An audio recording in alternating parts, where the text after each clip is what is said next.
জ্বর আমার, তারপর আমি আসতে পারছি। লিওনা আসো, লিওনা এটা জন্য সত্যি বড় অবদান দিচ্ছি। লিওনা ফ্যামিলি সাপোর্ট আছি এটা।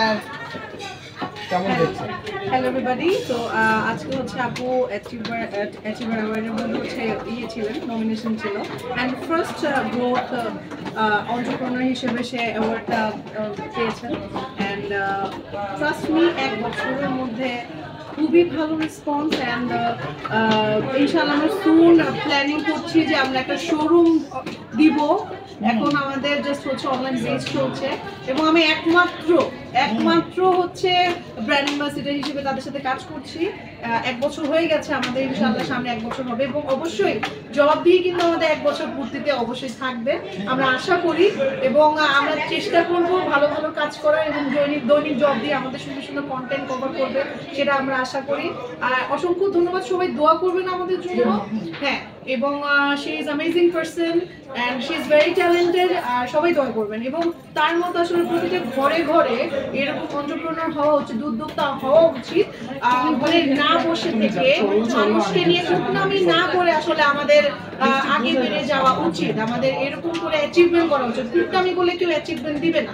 শুধুমাত্র হচ্ছে বিজনেস করেন, কিছু একটা করেন লাইফে, ডাক্তার হন, উকিল হন, পুলিশ হন, যেটাই হন না কেন, একজন উদ্যোক্তা হন, বাট কিছু একটা হন, অবশ্যই তাহলে সাকসেস আসবে। আদারওয়াইজ কুটনামিতে কেউ কোনো অ্যাওয়ার্ড এখন পর্যন্ত দেয় নাই। সো না, আমার এত দূর আগানোর কিছু লিওনার অনেক বড় অবদান। কারণ লিওনা যদি আমার পাশে না থাকতো, তাহলে আমি এত দূর আগাতে পারতাম না। আসলে ও অনেক আমাকে সাপোর্ট করছে, আপু এইভাবে করো, ওইভাবে করো, এটা করো, ওইটা করো, মেলা করো। আমি তো মেলার পক্ষেই ছিলাম না, ও আমাকে আপু মেলা করো, মেলা করো, এই সব মিলে আলহামদুলিল্লাহ সবচেয়ে বড় খুশি সংবাদ হচ্ছে আমি যেটা পেয়েছি। কংগ্রাচুলেশন, থ্যাংক ইউ, শুভকামনা ইলমার জন্য। ঠিক আছে, ইলমা ফ্যাশন, থ্যাংক ইউ। আসলে এখন পর্যন্ত ভাবে সিলেক্ট করি নাই যে কোন কান্ট্রিতে যাব, বা হচ্ছে স্পেশাল ওরকম মনে কিছু না। স্পেশালি তো আমি ব্যাংকক খুব পছন্দ করি, আমার খুব পছন্দের একটা কান্ট্রি থাইল্যান্ড, বাট ওটা তো ভ্যাকেশনে যাওয়ার জন্য। বাট স্পেসিফিকভাবে হচ্ছে যেখানে স্টে করার জন্য ওরকম কোনো সিলেক্টিভ কোনো কান্ট্রি আমি আসলে চুজ করি না। বাট ইয়েস, আমার ভবিষ্যৎ পরিকল্পনা হচ্ছে আমার বাচ্চাদের প্লাস হচ্ছে আমি নিজেও হচ্ছে আমরা ইনশাআল্লাহ, যদি আপনাদের সকলের দোয়া থাকে, অবশ্যই আমি সেখানে চিন্তা ভাবনা আছে। এবং বাংলাদেশে ভাইয়া যেটা বললেন যে ঢাকার ভাষা শুনবো না, আমি পুরান ঢাকার ভাষা শুনবো না, বাংলাদেশে থাকবে না।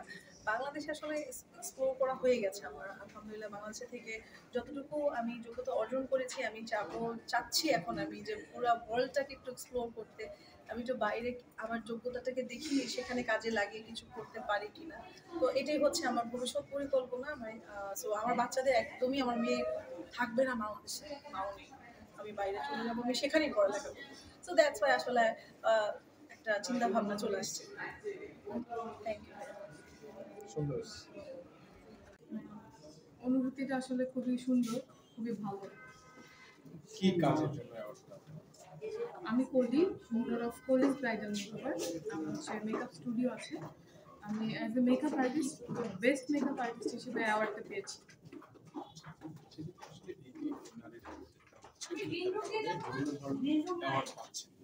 এটা কাজের অনুপ্রেরণা বাড়িয়ে দেয়। হ্যাঁ, অ্যাওয়ার্ডগুলো কাজের অনুপ্রেরণা তো অনেকগুণ বাড়িয়ে দেয়। অ্যাওয়ার্ড পেলে আরো নতুন নতুন ভালো কাজ করতে ভালো লাগে।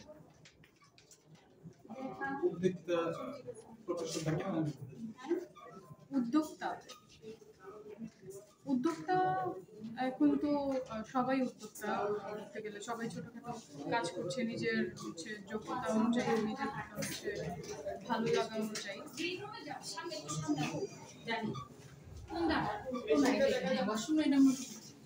আপনি কি ওয়াশরুম যাবেন? এই যে করিডোরটা সিঁড়ি হবে, এই সিঁড়ির উপর ওইটা সব মিলে অ্যাওয়ার্ডটা নিয়ে কি বলবেন? নতুন ধারা প্রেজেন্ট বাংলাদেশ অ্যাচিভার অ্যাওয়ার্ড, যেটা কি বলছেন? না আপনি বলেন। আপনি তো নতুন ধারা প্রেজেন্ট বাংলাদেশ অ্যাচিভার অ্যাওয়ার্ড, যে অ্যাওয়ার্ডটি পাওয়ার পরে আসলে খুবই ভালো লাগছে। আমাদের অনুপ্রেরণা দেয় আমাদেরকে নতুন ভালো কাজ করার জন্য।